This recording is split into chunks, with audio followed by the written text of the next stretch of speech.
पाठ 25 मंत्रणा। 13वां बरस पूरा होने पर पांडव विराट की राजधानी छोड़कर विराटराज के ही राज्य में स्थित उपप्लव्य नामक नगर में जाकर रहने लगे। अज्ञातवास की अवधि पूरी हो चुकी थी, इसलिए पांचों भाई प्रकट रूप में रहने लगे। आगे का कार्यक्रम तय करने के लिए उन्होंने अपने भाई बंधुओं एवं मित्रों को बुलाने के लिए दूत भेजे। भाई बलराम, अर्जुन की पत्नी सुभद्रा तथा पुत्र अभिमन्यु और यदुवंश के कई वीरों को लेकर श्री कृष्ण उपप्लव्य जा पहुँचे।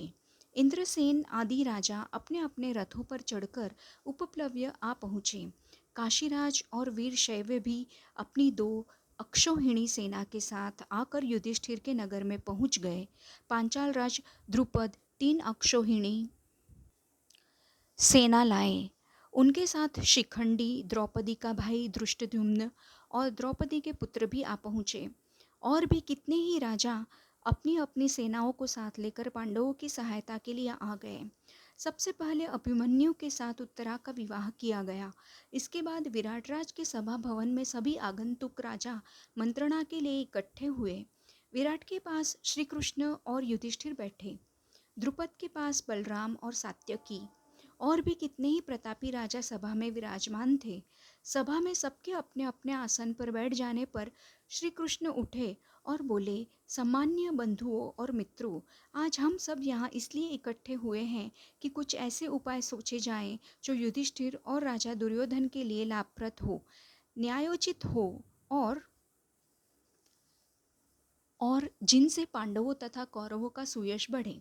जो राज्य युधिष्ठिर से छीना गया है वह उनको वापस मिल जाए तो पांडव शांत हो जाएंगे और दोनों में संधि हो सकती है।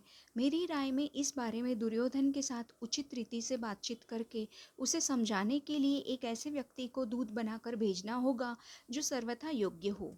तब बलराम उठे और बोले, श्री कृष्ण ने जो सलाह दी है वह मुझे न्यायोचित लगती है। आप लोग जानते ही हैं कि कुंती के पुत्रों को आधा राज्य मिला था। वे उसे जुए में हार गए। अब वे उसे फिर प्राप्त करना चाहते हैं। यदि शांतिपूर्ण ढंग से बिना युद्ध किए ही वे अपना राज्य प्राप्त कर सके तो उससे न केवल पांडवों बल्कि दुर्योधन तथा सारी प्रजा की भलाई ही होगी। बलराम के कहने का सार यह था कि युधिष्ठिर ने जानबूझकर अपनी इच्छा से जुआ खेलकर राज्य गंवाया था। उनकी इन बातों से यदुकुल का वीर और पांडवों का हितैषी सात्यकी आग बबूला हो उठा। उससे न रहा गया। वह उठकर कहने लगा, बलराम जी की बातें मुझे जरा भी न्यायोचित नहीं मालूम होती। युधिष्ठिर को आग्रह करके जुआ खेलने पर विवश किया गया और खेल में कपट से हराया गया था। फिर भी इनकी सज्जनता ही थी जो प्रण निभाकर उन्होंने खेल की शर्तें पूरी की। दुर्योधन और उनके साथी जो यह चिल्ल पुकार मचा रहे हैं कि 12 महीने पूरे होने से पहले ही पांडवों को उन्होंने पहचान लिया है, सरासर झूठ है और बिल्कुल अन्याय है। मेरी राय में दुर्योधन बगैर युद्ध के मानेगा ही नहीं, इसलिए विलंब करना हमारे लिए बिल्कुल नासमझी की बात होगी। सात्यकी की इन दृढ़तापूर्ण और इन जोरदार बातों से राजा द्रुपद बड़े खुश हुए। वह उठे और बोले, सात्यकी ने जो कहा वह बिल्कुल सही है। मैं उनका जोरों से समर्थन करता हूँ। शल्य, धृष्टकेतु, जयद्रथ, कैकय आदि राजाओं के पास अभी से दूत भेज देने चाहिए। इसका मतलब यह नहीं है कि सुलह का प्रयत्न ही न किया जाए, बल्कि मेरी राय में तो राजा धृतराष्ट्र के पास अभी से किसी सुयोग्य व्यक्ति को दूत बनाकर भेजना बहुत ही ज़रूरी है। राजा द्रुपद के कह चुकने के बाद श्री कृष्ण उठे और बोले, सज्जनों, पांचाल राज ने जो सलाह दी है वह बिल्कुल ठीक है। भैया बलराम जी और मुझ पर कौरवों का जितना हक है उतना ही पांडवों का भी है। हम यहाँ किसी का पक्षपात करने नहीं बल्कि उत्तरा के विवाह में शामिल होने के लिए आए हैं। हम सब अपने स्थान पर वापस चले जाएंगे। द्रुपद की ओर देखकर, द्रुपदराज, आप सभी राजाओं में श्रेष्ठ हैं, बुद्धि एवं आयु में भी बड़े हैं। हमारे लिए तो आप आचार्य के समान हैं। धृतराष्ट्र भी आपकी बड़ी इज्जत करते हैं। द्रोण और कृपाचार्य तो आपके लड़कपन के साथी हैं, इसलिए उचित तो यही होगा कि जो कुछ दूत को समझाना बुझाना हो वह आप ही समझा दें और उन्हें हस्तिनापुर भेज दें। यदि इसके बाद दुर्योधन न्यायोचित रूप से संधि के लिए तैयार न हो तो सब लोग सब तरह से तैयार हो जाएं और हमें भी कहला भेजें। यह निश्चय हो जाने के बाद श्री कृष्ण अपने साथियों सहित द्वारका लौट गए। विराट, द्रुपद, युधिष्ठिर आदि युद्ध की तैयारियां करने में लग गए। चारों ओर दूत भेजे गए। सब मित्र राजाओं को सेना इकट्ठी करने का संदेश भेज दिया गया। पांडवों के पक्ष में राजा लोग अपनी अपनी सेना सज्जित करने लगे। इधर ये तैयारियां होने लगी, उधर दुर्योधन आदि भी चुपचाप बैठे नहीं रहे। वे भी युद्ध की तैयारियों में जी जान से लग गए। उन्होंने अपने मित्रों के यहाँ दूतों द्वारा संदेश भेजे जिससे सेनाएं इकट्ठी की जा सके। इस तरह सारा भारतवर्ष आगामी युद्ध के कोलाहल से गूंजने लगा। शांति चर्चा के लिए हस्तिनापुर को दूत भेजने के बाद पांडव और उनके मित्र राजागण जोरों से युद्ध की तैयारी में जुट गए। श्री कृष्ण के पास अर्जुन स्वयं पहुंचा। इधर दुर्योधन को भी इस बात की खबर मिल गई कि उत्तरा के विवाह से निवृत्त होकर श्री कृष्ण द्वारका लौट गए हैं, सो वह भी द्वारका को रवाना हो गया। संयोग की बात है कि जिस दिन अर्जुन द्वारका पहुंचा, ठीक उसी दिन दुर्योधन भी वहां पहुंचा। श्री कृष्ण के भवन में भी दोनों एक साथ ही प्रविष्ट हुए। श्री कृष्ण उस समय आराम कर रहे थे। अर्जुन और दुर्योधन दोनों ही उनके निकट संबंधी थे, इसलिए दोनों ही बेखटके शयनगार में चले गए। दुर्योधन आगे था, अर्जुन जरा पीछे। कमरे में प्रवेश करके दुर्योधन श्री कृष्ण के सिरहाने एक ऊंचे आसन पर जा बैठा। अर्जुन श्री कृष्ण के पैताने ही हाथ जोड़े खड़ा रहा। श्री कृष्ण की नींद खुली तो उन्होंने सामने अर्जुन को खड़े देखा। उन्होंने उठकर उसका स्वागत किया और कुशल पूछी। बाद में घूमकर आसन पर बैठे दुर्योधन को देखा तो उसका भी स्वागत किया और कुशल समाचार पूछे। उसके बाद दोनों के आने का कारण पूछा। दुर्योधन जल्दी से पहले बोला, श्री कृष्ण, ऐसा मालूम होता है कि हमारे और पांडवों के बीच जल्दी ही युद्ध छिड़ेगा। यदि ऐसा हुआ तो मैं आपसे प्रार्थना करने आया हूँ कि आप मेरी सहायता करें। सामान्यतः यह नियम है कि जो पहले आए उसका काम पहले हो। आप विद्वजनों में श्रेष्ठ हैं, आप सबके पथ प्रदर्शक हैं, अतः बड़ों की चलाई हुई प्रथा पर चलें और पहले मेरी सहायता करें। यह सुनकर श्री कृष्ण बोले, राजन, आप पहले पहुँचे ज़रूर, लेकिन मैंने तो पहले अर्जुन को ही देखा था। मेरी निगाह में तो दोनों ही बराबर है, इसलिए कर्तव्य भाव से मैं दोनों की ही समान रूप से सहायता करूँगा। पूर्वजों की चलाई हुई प्रथा है कि जो आयु में छोटा हो उसी को पहले पुरस्कार देना चाहिए। अर्जुन आपसे आयु में छोटा है, इसलिए मैं पहले उससे ही पूछता हूँ कि वह क्या चाहता है। अर्जुन की तरफ मुड़कर श्री कृष्ण बोले, पार्थ, सुनो, मेरे वंश के लोग नारायण कहलाते हैं। वे बड़े साहसी और वीर भी हैं। उनकी एक भारी सेना इकट्ठी की जा सकती है। मेरी यह सेना एक तरफ होगी, दूसरी तरफ अकेला मैं रहूँगा। मेरी प्रतिज्ञा यह भी है कि युद्ध में मैं न तो हथियार उठाऊँगा और न ही लड़ूँगा। तुम भली भांति सोच लो, तब निर्णय करो। इन दो में से जो पसंद हो वह ले लो।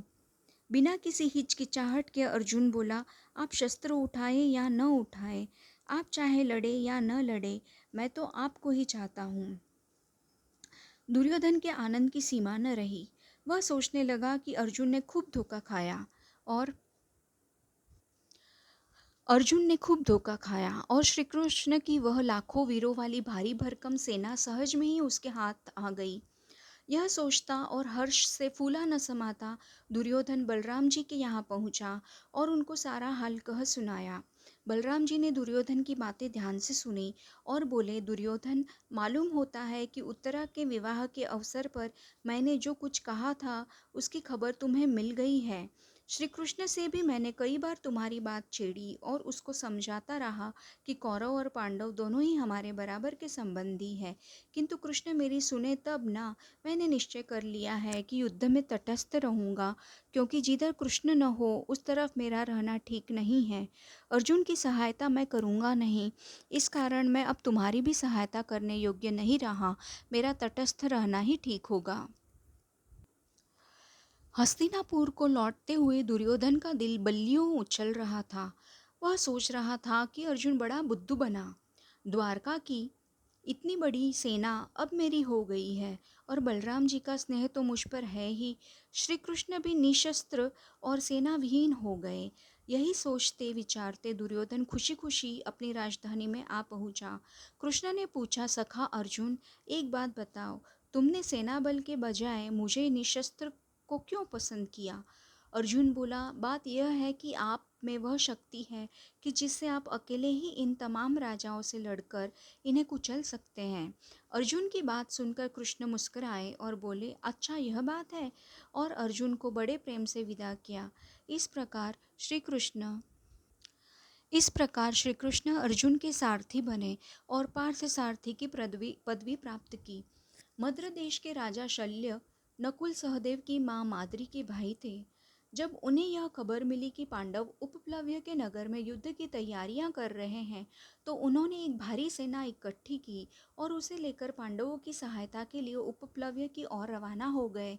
राजा शल्य की सेना बहुत बड़ी थी। उपप्लव्य की ओर जाते हुए रास्ते में जहाँ कहीं पे भी शल्य विश्राम करने के लिए डेरा डालते थे, तो उनकी सेना का पड़ाव कोई 1.5 योजन तक लंबा फैल जाता था। जब दुर्योधन ने सुना कि राजा शल्य विशाल सेना लेकर पांडवों की सहायता के लिए जा रहे हैं, तो उसने किसी प्रकार अपनी इस सेना को अपनी ओर कर लेने का निश्चय कर लिया। अपने कुशल कर्मचारियों को उसने आज्ञा दी कि रास्ते में जहाँ कहीं भी राजा शल्य और उनकी सेना डेरा डाले, उसे हर तरह की सुविधा पहुँचाई जाए।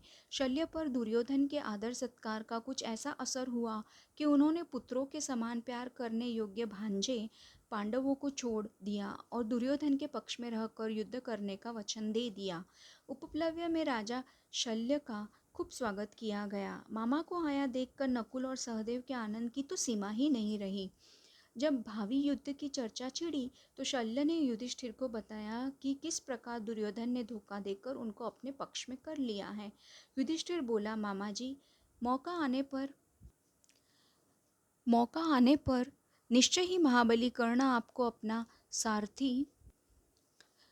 अपना सारथी बनाकर अर्जुन का वध करने का प्रयत्न करेगा। मैं यह जानना चाहता हूँ कि उस समय आप अर्जुन की मृत्यु का कारण बनेंगे या अर्जुन की रक्षा का प्रयत्न करेंगे।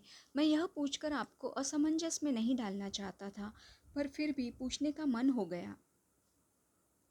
मद्रराज ने कहा, बेटा युधिष्ठिर, मैं धोखे में आकर दुर्योधन को वचन दे बैठा, इसलिए युद्ध तो मुझे उसकी ओर से ही करना होगा। पर एक बात बताए देता हूँ कि कर्ण मुझे सारथी बनाएगा तो अर्जुन के प्राणों की रक्षा ही होगी। उपप्लव्य में महाराज युधिष्ठिर और द्रौपदी को मद्रराज शल्य ने दिलासा दिया और कहा, जीत उन्हीं की होती है जो धीरज से काम लेते हैं। युधिष्ठिर, कर्ण और दुर्योधन की बुद्धि फिर गई है। अपनी दुष्टता के